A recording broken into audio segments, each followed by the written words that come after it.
Hello everyone and welcome back to another video. In this tutorial we're going to be showing you a good tip of how you can use when we're counting dates, and this one is going to be showing you how you can count the number of days or specific days. So for us in our example we're going to use the day of Monday. So how you count the number of Mondays between two given date ranges.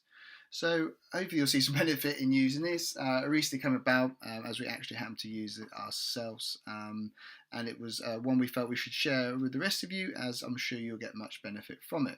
Obviously you don't have to be limited to Mondays, you could have this to any day of the week you choose, but we've just gone with Monday as a random choice in our example here.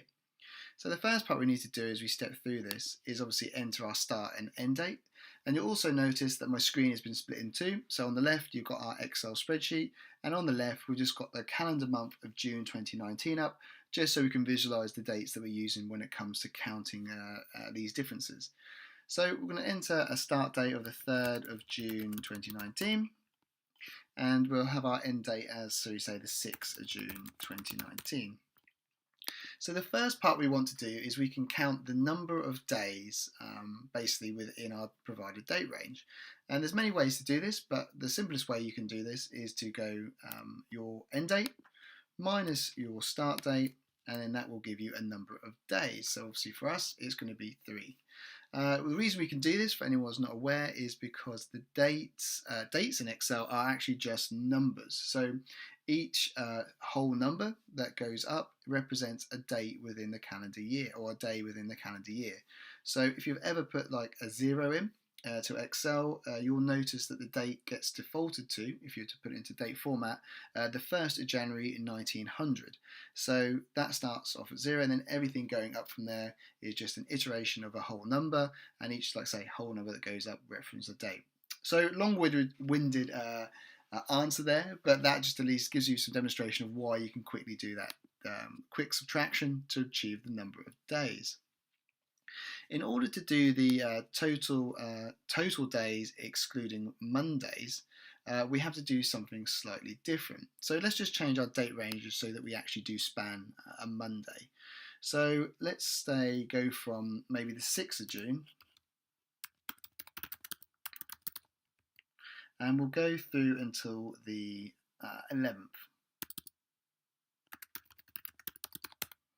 Cool, so we can see that we're going from this Thursday here over to Tuesday the 11th over there, so we're nearly going a whole week. And we can see the total number of days has now been updated to 5. So if we wanted to count the number of days in that range excluding the Monday, we can use a function called network days. And more specifically, we're going to use a new function. Well, I say new, it's brought in with Excel 2010 for networkdays.intl for international. So if we go intl and open our brackets. So the first things we need to do is just select our dates. So we've got the start date there on our prompt, and we've got the end date as well. And then the next part, what's actually categorized as weekend, is these are the days that we want to exclude. So if you were to use the default network days function, it would count the number of days between your given date range, but it would exclude Saturday and Sunday. What we can do with the international, or this updated function, is we're actually able to define the days that we wish to exclude. And obviously around the world, and that's why it's called international, around the world people may treat days of the week as weekends differently. So in the UK, obviously it's always going to be or typically Saturday and Sunday, whereas other people might treat Sunday Monday, or Monday Tuesday, or any other multiple as their actual weekend. For us though, all we're going to do is interested in Monday. So as I scroll down this list, you can see Monday only. So we're going to go here and we're going to double click this, or we could type the number 12 in, close our brackets and hit enter. Okay, so we can see that we're actually getting the same number here. So let's actually just recap over that. So total days, let's just put that in there as well so we're clear. Total days excluding Mondays. So if we're to count this and we go from the 6th to 11th, we can see 1, 2, 3, 4, 5, 6 days to get to the 11th. So it's actually going to be excluding the 10th. So you might wonder, why are we getting these 2 days what are exactly the same? Well, the reason we're getting that is because our calculation here is actually not including our first day. So what we can see is the 6th to the 11th is going to count from basically 24 hours. So it's going to count as in from the 6th to the 7th is 1, then 2, 3, 4, 5, rather than counting the exact the 6th and the 11th within that. So all we need to do is make sure we need make this update here, our total days, is just do our end date minus our start date, and then just plus 1 to ensure that both the start date and the end date are included in that count.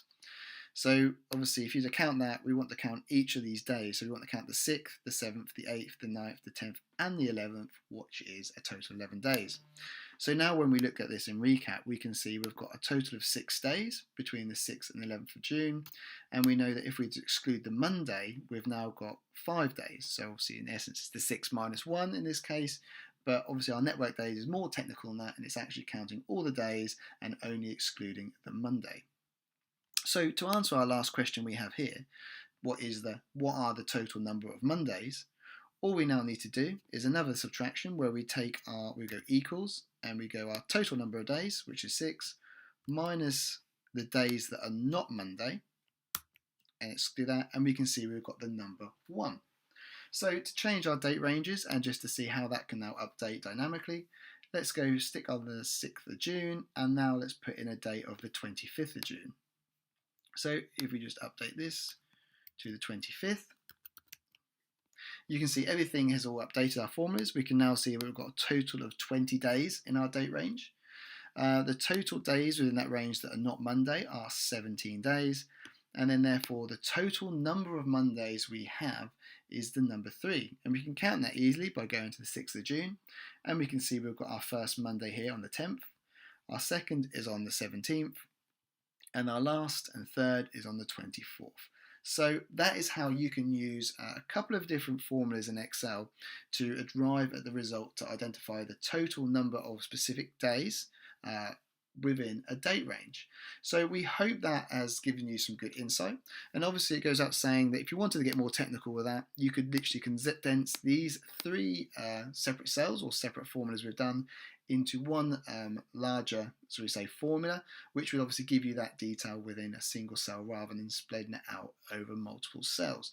But hopefully that breaks it down for you so you can see how the logic works, and you might even have uses for these logics separately on their own. But hopefully overall it gives you a way of doing this if you need to achieve that result. So thank you very much for watching. If you haven't already, please do subscribe to the channel, hit that bell notification button so you're notified of all our future videos.